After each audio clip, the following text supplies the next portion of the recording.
Time to find out what I got planned for reading in March.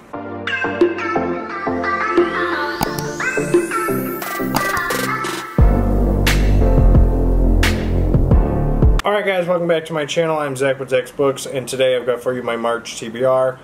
February did not go as planned in terms of reading. I only got 2 full novels done and 2 short stories or novellas. Definitely not my best reading month I've had, but March I am hoping to start off right with a good selection of books. We will have these linked down below if you're intrigued with any of them. Also, don't forget to look at the bookstore that is open.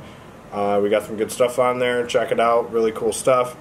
And as always, don't forget to like, comment, subscribe, and let's get into the books. Alright, the first book up is Stolen Tongues by Felix Blackwell. So this book was sent to me by a subscriber. Thank you for sending me this book. I believe the first one I was sent was The Winter People, and that book was phenomenal. So this one, I had it on my wish list, and I thought it looked really intriguing. The cover looks really cool. The blurb on the back says, "A romantic cabin getaway doesn't go exactly as planned." And you can see on the back, there's like a little dream catcher made out of like human tendons and like eyeballs and bones and stuff like that. Looks really cool, and I have heard that this is actually like really creepy. And it actually was a contest-winning story, according to Reddit. So it does sound intriguing, and I do want to read this. So there you have Stolen Tongues by Felix Blackwell. Alright, so before I continue, as you guys can see, I got my hand wrapped. I have a hand contusion. I heard it at work. I got it crushed between a pipe, so very exciting stuff. Just figured I'd let you know what's going on with why my hand is like a mummy. The next book up is Red Dragon by Thomas Harris. This is a very like old edition. It's a book club edition, so I want to be careful with it. I read The Silence of the Lambs, gave it 5 stars, loved the book, and a lot of you guys say I need to read the first book, which is Red Dragon, which is more about, I think it's just purely Hannibal Lecter himself, if I'm not mistaken. I could be incorrect on that, but it is a book I definitely need to read, and it is, you know, one of the books that people always mention whenever I talk about Silence of the Lambs. You know, have you read the whole series? Have you read Red Dragon yet? Because technically The Silence of the Lambs, I think, is book 2 in the series. So, Red Dragon, I'm going to put that on my list. So, Red Dragon, Thomas Harris. Alright, next up is the Danielle pick of the month, and that is The Night Shift by Alex Finlay. So, by the time you guys are watching this video, which is today, March 1st, this book is getting released today, March 1st. So I will be starting this book today, as you guys are watching this. And I am very excited for it. Danielle has said good things about it. Obviously, it's her pick of the month. And the blurb just says, "The night was expected to bring a tragedy. So begins one of the most highly anticipated thrillers in recent years."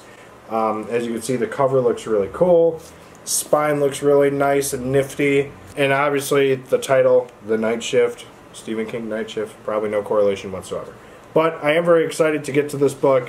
I just really like the cover. It just looks really cool with the neon looking lights. So there you have The Night Shift by Alex Finlay. Alright, the next book up is my last Shari Lapena book that I have not read yet, and that is The End of Her by, well, Shari Lapena. So, obviously, with this being the last book by Shari Lapena that I am yet to read, that she has released thus far, she's obviously still writing books.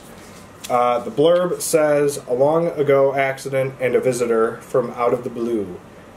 Not much else besides that is said, but obviously with it being a Shari Lapena, I want to say the average rating for her has been like 4.5 maybe. She's had a lot of really good books, and I will say the last couple I've read by her have been really good, and I am very excited to get to this one because it is the last one I need to get to. So, there you have The End of Her by Shari Lapena.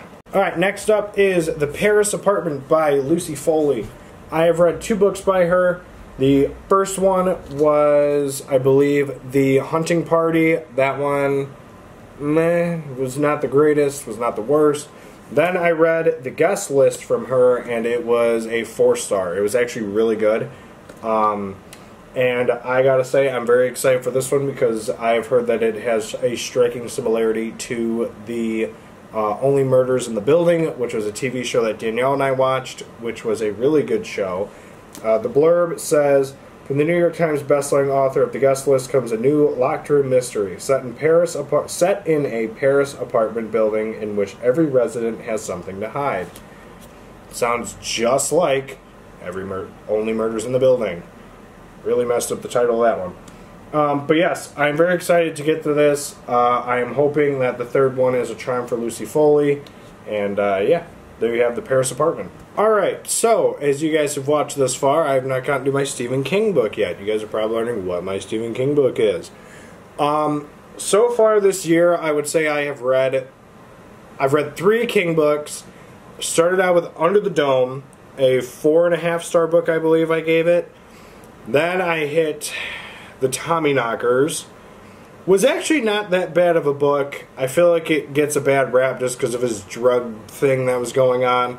You can definitely tell there's a lot of drugs involved with the book. It was a little bit smaller than Under the Dome. I did give it 4 stars. I have solidified it at 4 stars. And then I read Gwendy's Final Task. And that one I think I also gave 4 stars. Had some Project Hail Mary vibes in it, to be honest with you. To not spoil anything too much, because I'm pretty sure the cover shows like a rocket or something like that. But it was not that bad of a book. The best out of the Gwendy's trilogy that I read. And so for March, I figured I would try and read another one of the bigger books that he has. And I've started this book once or twice, and I really wanted to read it for October, towards the end. No, that's not true at all.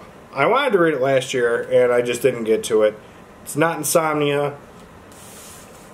It is 11/22/63. And yes, this is the hotter edition. It's the UK hardcover. I got it for Christmas. Thank you, Mary Ellen. I am very excited to get to this one finally. Like I said, I've been really wanting to read this. A lot of you guys, out of all the books that I haven't read so far, whenever I say, like, what's the next King book you want me to read? Like, this one, like, always just gets the most votes. Or, like, by what I can tell, a lot of people comment this one. So, I figure with March, I'll just get it out of the way. And I will probably end up doing a reading vlog for it this weekend. I'm off this weekend. So, I will be attempting to make this a reading vlog for you guys. We're going to have to come up with something to be doing over the weekend, which I usually always do. Duh. And yeah, so obviously you guys know this book is about the John F. Kennedy assassination, and somebody goes back in time to try and stop it, and in doing so, a lot of things kind of start happening. I've also heard that this has got one of the saddest King endings, I believe, which a lot of people say he falls flat with his endings, and this one actually kind of hits hard at home, like it's like kind of sad, and I'm really anxious to get to it, so 800 pages to go. But yeah, no, there you have 11/22/63 by Stephen King. Alright, so there you have the books I'm planning to read in the month of March. Obviously, always due to change. Add books, get rid of books, whatever. Obviously, that was true in February. But yes, I'm very excited to get to all these books, and again, we will have them linked down below. Make sure you let me know in the comments what you are excited to read for the month of March. And if you have read any of these books, spoiler-free, just kind of give me an idea of what you thought about them, whether you really enjoyed them, whether you didn't like them, whether you think it's a waste of time. Just let me know in the comments. And as always, don't forget to like, comment, subscribe. We'll see you guys in the next video. Later.